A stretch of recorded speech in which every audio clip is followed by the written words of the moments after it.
Actually, only took like 10 seconds. Oops. Coffee is not ready. The pot wasn't setting in there just right. We'll go without the coffee today. Let's see if it's running. Okay, is it running? Yeah, running. We'll go 5, 4, 3, 2, 1.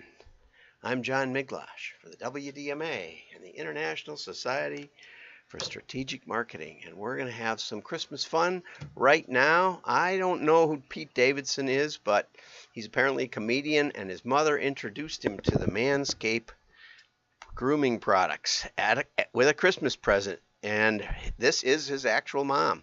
So you're getting a lot of behind the scenes today, and here we go. Merry Christmas, Pete. Merry Christmas, Mom. I think there's one more present for you. That's his It's a real Manscape mom. package with lotions and sprays and trimmers. And where's the lawnmower? Hey, there's a note. Dear Pete. Dear Pete, may you have a Merry Christmas and a smooth New Year. Smooth New Year. There's whiskers, white whiskers, all the way up the chimney. Shop now at manscape.com.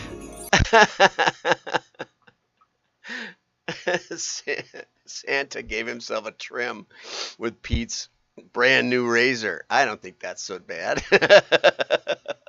You know, I go to the barber shop and I actually use, the barber uses clippers that he's used on other people. That's the way it is. Okay, so we got a lot to cover today. Let's see what else we got. Let's see over here. Okay, there's the Pete Davidson idea there, and trimmer sales are up 74% over the last 2 years. Men emerged from pandemic lockdowns with months of body and facial hair growth to remove. Yep. I'm trying to grow it back. My poor wife, she likes it this way. She says I look so young. Well, okay.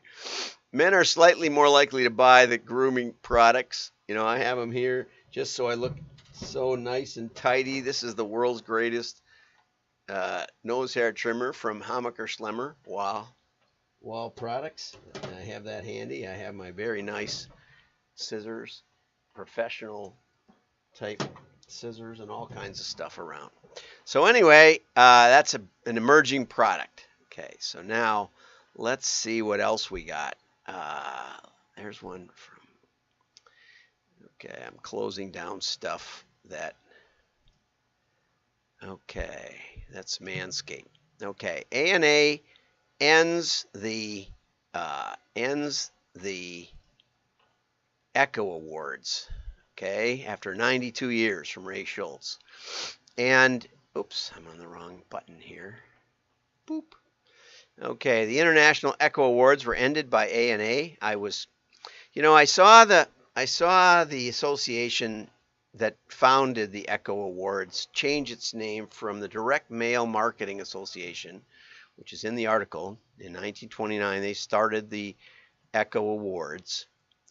They changed it from the Direct Mail Marketing Association to the Direct Marketing Association, to the DMA, and to the Data and Marketing Association. And when they did that, I said, this is the beginning, or this is the end of the end.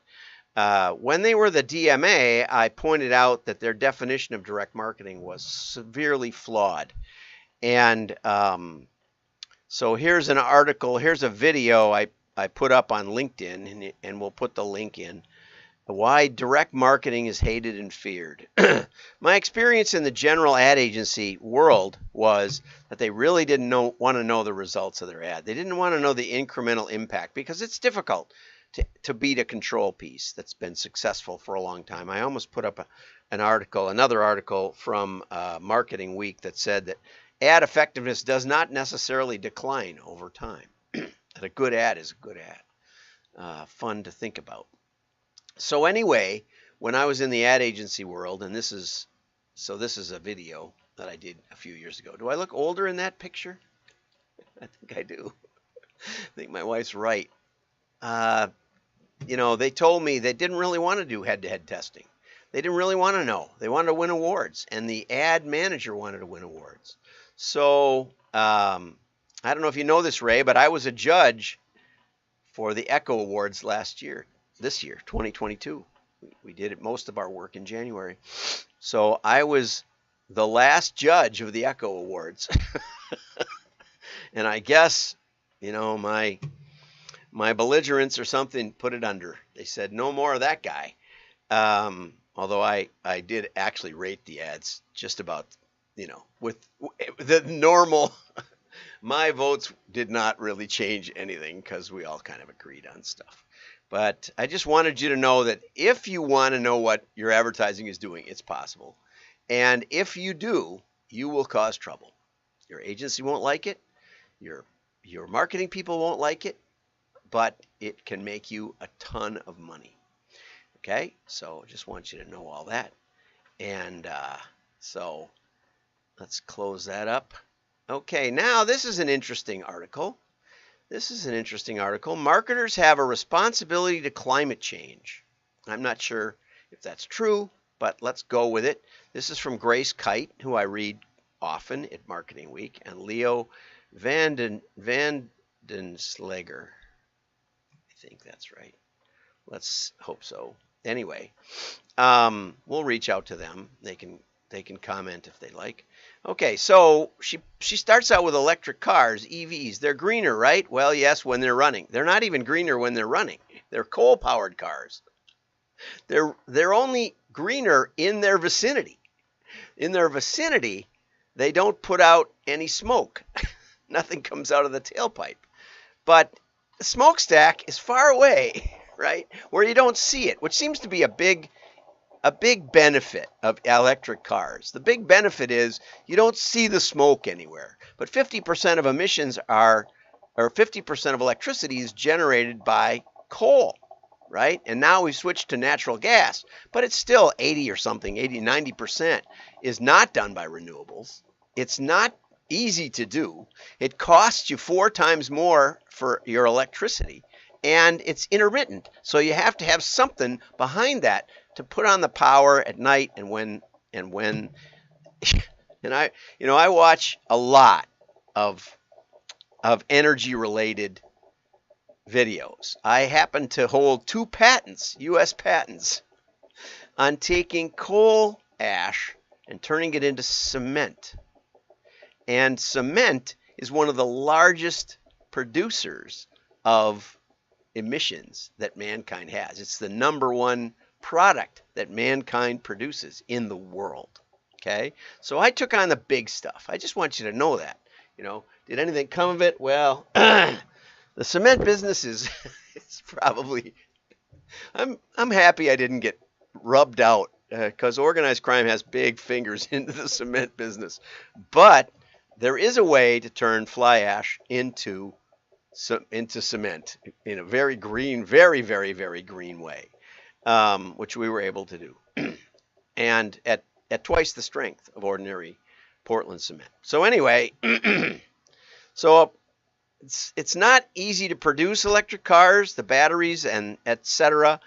mean that it doesn't start to break even on the carbon footprint until it's gone 5,000 miles. And how many more miles are you going to keep it? We don't know. Even Christmas trees. Trees are renewable, absolutely renewable, and they absorb CO2, although they release it when they decay. So even that isn't right. What about plastic trees? Well, we've had the same Christmas tree for almost, not 40 years, 35 years, I would guess. But the reason we got it wasn't climate change. It was because my wife had so much trouble. We would go to Christmas tree places. And I have to keep bringing trees to her and taking her around. And she couldn't decide because the trees were all crooked and stuff. And I knew how to fix a Christmas tree with a drill press. Can you see my Christmas tree? Try to move it into view a little better here. Let's see if I can get it into view. I put that up just this morning, but let's see if I get a little bit of the Christmas tree in there. Yeah, there's just a little. We put it back to here. And there you can see it. Wonderful Christmas tree, Christmas spirit. Here we go. So what should we do? She's got this idea, advertised emissions, which I think are basically man-caused or something, or product-based. I'm not sure. She didn't really define advertised emissions. But COP tracks progress. Okay, and again, don't know what that is. And what we see is that the advertising spend grows in line with the trend. No improvement in carbon intensity for advertised sectors. And here's CO2, probably man-caused emissions, but I mean, the first point is that for every 40 molecules of CO2, there's only 3 in the atmosphere that are man-caused. So if you wipe out 100%, your goal is 50%. If you wipe out 100%, you've only gone from 40 to 37, and it isn't going to go away, right?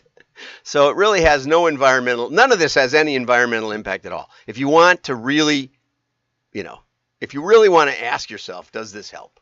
Okay, so what should we do? Well, switching to green energy, as I said, it's already problematic, right? It used to be we should switch because we were running out. We're not running out. We have 200 years of known reserves at extrapolated use rates. So the right answer is to utilize our oil, gas, and coal and then heavily fund. I mean, the oil companies and energy companies pay enormous taxes. What we need is, rather than having the green energy companies pocket it, we need to fund research. Fusion. I'm continually looking at fusion and how it works. But I spent 45 minutes last night, watching a really well done video by a guy on a sailboat who for 5 years now has been using lithium ion, a combination of solar and wind and a diesel power generator. And he said, when the boat was built, they said that you'd probably have to run the generator 4 hours a day. We run it about an hour and a half every 3 days. Okay. If we're on a long passage way out away from shore for weeks, we might run it an hour and a half a day. But still, we're half what they thought we'd have to, because of the solar and wind. But he said, and then someone asked him, what about just going all solar and an electric motor instead of the diesel?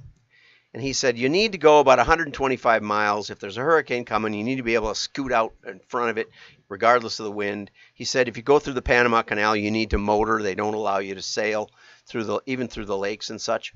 He said, so you need to be able to go about 125 miles. He said, we would need 20 times the solar. We would need 20 times the batteries, and we couldn't fit all the batteries in the boat. So there are limits, and that's important to realize, and that's the pragmatic approach that we need to take. Less meat. Okay, I will put a link to a meat video by a very smart man who analyzes the meat, but Grace, dear Grace, if it explains if everyone goes vegan, what's the impact? But what it doesn't, but what you need to know is that the deserts are shrinking, and partly because of increased CO2, and partly because they've learned that putting cows on marginal farmland reestablishes the soil, and soil degradation in this age of petrochemical fertilizers. You want to know where fertilizer comes from? It comes from oil, mostly. So by putting cows on the land, in marginal cropland, you regenerate the soil. It's much more sustainable. You take the cows away, and they say, well, they use up 600 gallons of water for every pound of beef. Well, right, but most of that is secondary water. It's rainwater. The rain's going to fall and not be used whether the cows are there or not, right? And mainly the rain turns into grass, and the cows eat the grass. They're not lapping up all the rain. Most of it's runoff anyway. So it's a way to reclaim rain. Okay? And guess what happens? It doesn't stay in the cow. it gets peed out, right? And that has its own issues. But the point is a very, very, very, very complicated issue, and we need to not legislate all of these industries out of existence because you think that the science tells you one thing when it really doesn't. And I appreciate you saying that the electric cars aren't as energy efficient. I mean, they sound efficient, but half the power from the power plant gets lost in the transmission lines. And so once you get it into the car, yeah, they're 80% efficient compared to 30% for gasoline. But they've already lost half the energy just in electric generation and in transmission.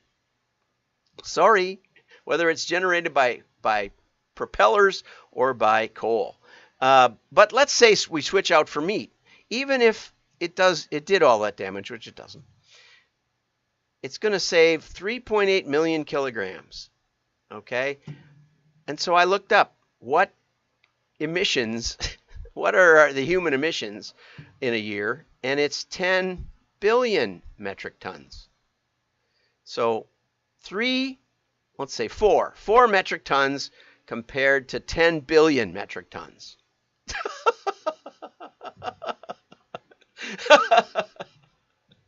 It's not even measurable, even in comparison to just the human emissions, not in comparison to the volcanoes and the release from the oceans and all the rest of it.